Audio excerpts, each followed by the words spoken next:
अम्बेश ज्ञान अकादमी में आपका स्वागत है। मैं उपस्थित हूँ आपके समक्ष कक्षा 11 हिंदी काव्य के साथ। आइए शुरू करते हैं सूरदास भ्रमर गीत में 9वां से। कहत कत परदेशी की बात, मंदिर अरध अवधि बधि हमसो हरि आहार चली जात। सस रिपु बरस सूर रिपु जुग बर हर रिपु कीन्हो घात। मघ पंचक लय गयो सांवरो ताते अति अकुलात।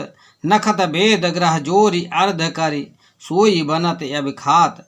सूरदास बस भई विराह के कर में जय पछतात। इसमें देख लीजिए संदर्भ। प्रस्तुत पद्यांश या पद हमारी पाठ्य पुस्तक हिंदी भ्रमर गीत शीर्षक से अवतरित है। इसके रचयिता कविवर सूरदास जी हैं। आइए व्याख्या देखते हैं। अपनी व्यथा का वर्णन करते हुए गोपियाँ उद्धव से कहती हैं कि हे उद्धव, तुम हमसे उस परदेसी की बात कहते हो जो एक पक्ष अर्थात 15 दिन के बाद आने का वचन देकर गए थे, किंतु अब तो पूरा महीना बीता जा रहा है। हरिआहार अर्थात एक हरिआहार का अर्थ है मास। अब तो पूरा महीना बीता जा रहा है। ससिरूपु बरस आगे बताती हैं कि कृष्ण के वियोग में हमारे दिन वर्ष के समान और रात युग के समान बीतता है। ससिरूपु चंद्रमा का शत्रु दिन और सूर्यरूपु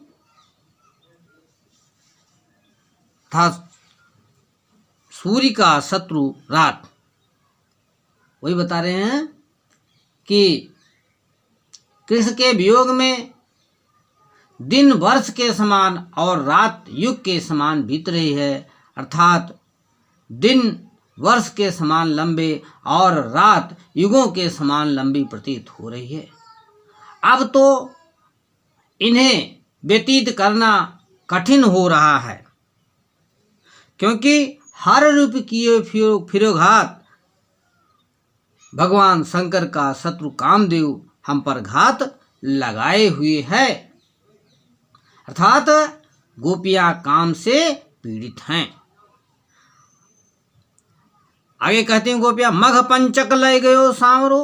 वो सांवला सा श्री कृष्ण मघा नक्षत्र से जो 5वां नक्षत्र है, चित्रा अर्थात चित्त हमारा लेकर चला गया है, जिससे हम लोग अधिक व्याकुल हैं। अब हम लोगों के लिए एक ही बात समझ में आ रही है कि वेद 27 नक्षत्र 27, वेद 4 ग्रह 9, इसको जोड़ करके 27, 4 और 9 कुल मिलाकर 40 होता है। जोड़ करके इसका आधा 20 अर्थात 20 खाते ही बनता है। पुनः गोपियां कहती हैं, बस भई विरह के।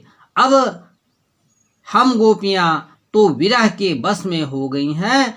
अब हमसे कुछ करते नहीं बनता है, केवल हाथ मीज कर पछताना ही हमारे लिए शेष है। आइए काव्यगत सौंदर्य देखिए। रस वियोग श्रृंगार है, भाषा ब्रज है, अलंकार श्रेष्ठ और अनुप्रास है, गुण प्रसाद है, छंद गेय पद है, भाषा। आइए अगला देखते हैं 10वां। निस दिन बरसत नैन हमारे, सदा रहति बरसा ऋतु हम पर, जब तय श्याम सिधारे। दृगअंजन ना रहत निशिवासर कर कपोल भय कारे कंचुक पट सूखत नहीं कबहु उर बिच बहत पनारे आंसू सलिल सबय भय काया पलन जात रिष्टारे सूरदास प्रभु यह परेखो गोकुल काहे बिसारे। इसमें गोपियां कहती हैं निस दिन रात दिन, रात दिन हमारे नेत्र बरसते रहते हैं, अर्थात नैनों से आंसू चूते रहते हैं, नैन से आंसू गिरते रहते हैं। सदा रहत वर्षा ऋतु हम पर हमेशा वर्षा ऋतु ही लगी रहती है जब से श्री कृष्ण जी चले गए हैं, अर्थात श्री कृष्ण की जाने के बाद हमारे ऊपर हमेशा वर्षा ऋतु लगा है। दृग अंजन न रहत निस्वासर, रात दिन आंखों में अंजन रुकता ही नहीं है, वह आकर के कपोल पर और कपोल पर आ जाते हैं, जिसे हाथों से पोंछने पर हाथ और कपोल दोनों काले हो गए हैं। कंचुक पट सूखत नहीं कबहू उर बिच पहत पनारे। गोपियां कहती हैं आंसू से उनकी चोली कभी भी सूखती नहीं है और हृदय के बीच से जैसे परनाला बहता हो। आंसू सलिल सबय भई काया, उनका जो शरीर है आंसू के जल से एकदम भीगा रहता है और जिसके कारण गोपियों को अधिक कष्ट है और अधिक क्रोध भी आता है। गोपियां कहती हैं हे प्रभु, यह कभी आपने सोचा कि आप गोकुल को क्यों भुला करके चले गए हैं? आइए इसमें भी देखते हैं। जिस दिन बरसत नैन हमारे में काव्यगत सौंदर्य देख लेते हैं। अलंकार रूप का सुयुक्त है, रस वियोग श्रृंगार है, शब्द शक्ति लक्षणा व्यंजना दोनों है, गुण प्रसाद है, छंद गेय पद है, भाषा ब्रज है। आइए 11वां देखते हैं। ऊधो भली भई ब्रज आए, ऊधो भली भई ब्रज आए, विधि कुलाल कीन्हे कांचे घट, ते तुम आनि पकाए, रग दीन्हो हो कान्ह सांवरो, अंग अंग चित्र बनाए, पाते गरे न नैन नेहते, अवधि अटा पर छाए, ब्रज करि आवा जो गई धन कर, सुरति आन सुलगाए, फूंकऊ सास बिरह प्रजनन, फूंकऊ सास बिरह प्रजनन, संग ध्यान दरस सियराए, भरे सपूरन सकल प्रेम जल, छुअन न काहू पाए, राज काज तय गए सूर प्रभु, नंद नंदन कर लाए। इसमें देखिए ऊधो भली भई ब्रज आए। यहाँ पर गोपियां कहती हैं हे ऊधो, आपने ब्रज में आकर बहुत ही अच्छा किया। विधाता रूपी कुम्हार ने हमारे जिन शरीर रूपी घड़े को कच्चा बनाया था, आपने आकर के उसे पका दिया। शरीर रूपी इन घड़े को प्रिय श्री कृष्ण ने विविध रंगों में रंग दिया था और इनके अंग अंग पर विभिन्न प्रकार के चित्र बनाए गए थे। श्री कृष्ण के मथुरा चले जाने पर ये शरीर रूपी घड़े हमारे आंसुओं की वर्षा से इसलिए नहीं गल पाए क्योंकि इन पर अवधि रूपी अटारी छाई हुई थी। यानी श्री कृष्ण जी ने जो अवधि दिया हुआ था, जो समय दिया हुआ था, अब आपने आकर संपूर्ण ब्रज को आवा बना दिया और उस पर योग की चर्चा रूपी ईंधन रखा और श्री कृष्ण की स्मृत रूपी आग को सुलगा दिया है। तब उस अग्नि में हमारी निश्वासों की वायु से विरह की लपटें उठने लगी, जिससे हमारे शरीर रूपी घड़े पक गए।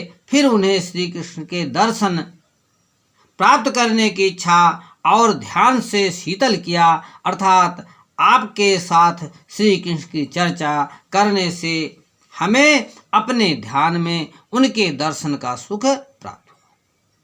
इस कारण विरह से चलते हुए हमारे मन को शांति प्राप्त हुई। अब ये घड़े पूर्ण रूप से प्रेम में जल से भर गए हैं। आज तक कोई भी इनका स्पर्श नहीं कर सका है। सूरदास जी पुनः कहते हैं, गोपियाँ कह रही हैं कि हे उद्धव, ये तो उन्हीं नंद नंदन श्री कृष्ण के लिए सुरक्षित है जो राजकाज के लिए गए हुए हैं। जब भी वे लौटेंगे उन्हें ये घड़े अर्थात हमारे शरीर अनुच्छेद और पूर्णतः सुरक्षित मिलेंगे। इस तरह से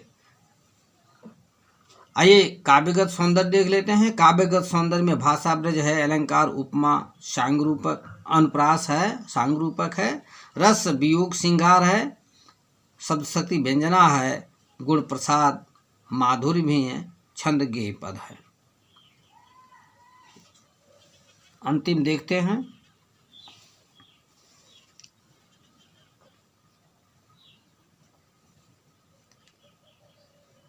अखिया हरि दर्शन की भूखी, कैसे रहते रूप रस रांची, ए बतियां सुन रूखी, अवध गनत इकटक मग जोवत, तब इतनो नहीं झूठी, अब यह जोग सदेशो सुन सुनी, अति अकुलानी दुखी, बारक वह मुख आन दिखाओ, दुही पै पियत पतूखी, सूर सुकत हठ नाव चलावत, ये सरिता है सूखी। आइए इसका भी व्याख्या देखते हैं। गोपियाँ उद्धव से कह रही हैं कि हमारी आंखें श्री कृष्ण के दर्शन के लिए व्याकुल हैं। हर दर्शन की भूखी, हमारी आंखें श्री कृष्ण के दर्शन के लिए व्याकुल हैं। ये श्री कृष्ण के रूप में और प्रेम में पगी हुई है। रूप रस रांची, प्रेम में और रूप में पगी हुई है। योग की तुम्हारी नीरस बातें सुनकर ये धैर्य कैसे धारण करे, जब से आंखें श्री कृष्ण के लौट कर आने की अवधि का एक एक दिन गिनती हुई टकटकी बांधे मार्ग की ओर देखकर प्रतीक्षा कर रही थी। अवधि गणत एक टक मग प्रतीक्षा कर रही थी। उस समय भी इतना अधिक दुख नहीं हुई थी, परंतु अब तुम्हारे इन योग के संदेशों को सुनकर ये अत्यंत व्याकुल और दुखी हो उठी हैं, अति खुलानी दुखी। हे उद्धव, हमारी यही प्रार्थना है। क्या प्रार्थना करती हैं कि श्री कृष्ण के उस मुख को एक बार ले आकर के दर्शन करा दीजिए, जिस मुख से वे पत्ते के दोने में दूध दुह कर पिया करते थे। दूध दुह करके पिया करते थे। अगला अंतिम लाइन है। सूरदास जी कहते हैं, गोपियाँ कहती हैं कि हे उद्धव, हमें योग का उपदेश देकर तुम वैसे ही असंभव कार्य कर रहे हो। कैसे? जैसे कोई व्यक्ति सूखी नदी की बालू में हठपूर्वक नाव चलाने का प्रयत्न करे, अर्थात श्री कृष्ण प्रेम में अनुरक्त हमारे हृदय पर तुम्हारे योग संबंधी उपदेश का प्रभाव पड़ना नहीं है, यह असंभव बात है। आइए यहाँ भी देखते हैं। भाषा ब्रज है, अलंकार में रूपकार सूक्त है और शून्य शून्य में पुनरुक्त प्रकाश अलंकार है। रस विप्रम श्रृंगार शब्द शक्ति लक्षणा व्यंजना है। गुण प्रसाद छंद गेय पद है। आइए इसी पर देख लिया जाए कि परीक्षा में जो 5 प्रश्न पूछा जाना है वो किस प्रकार से हो सकते हैं। तो देखिए, इसमें पहला प्रश्न होगा कविता का शीर्षक और लेखक का नाम। तो कविता का शीर्षक भ्रमर गीत और लेखक का नाम सूरदास। अब दूसरा प्रश्न होगा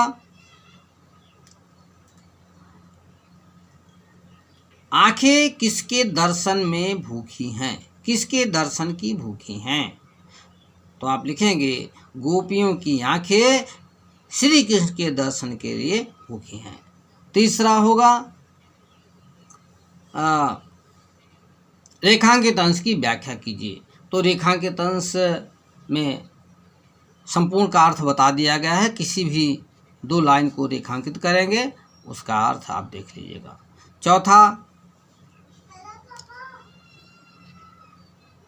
इसमें से अवधि गणत एक टकमक जो होती, चलिए यहाँ से प्रश्न बन जाए। दिन को गिनते, समय को गिनते और एक टक रास्ता देखते देखते किसका समय व्यतीत हो रहा है? तो इसका उत्तर होगा गोपियों का समय गिनते और रास्ता देखते देखते व्यतीत हो रहा है। इसमें हो सकता है उपयुक्त कविता में कौन सा अलंकार है, तो आप कह सकते हैं कि इसमें रूप का संयुक्त है, या यहाँ आप देख रहे हैं शून्य शून्य में पुनरुक्त प्रकाश अलंकार है। और अनुप्रास अलंकार भी जगह जगह है। धन्यवाद। इस प्रकार से पूरा होता है। कैसा लगा आपको? अच्छा लगा हो तो लाइक करेंगे, शेयर करेंगे और सब्सक्राइब करेंगे।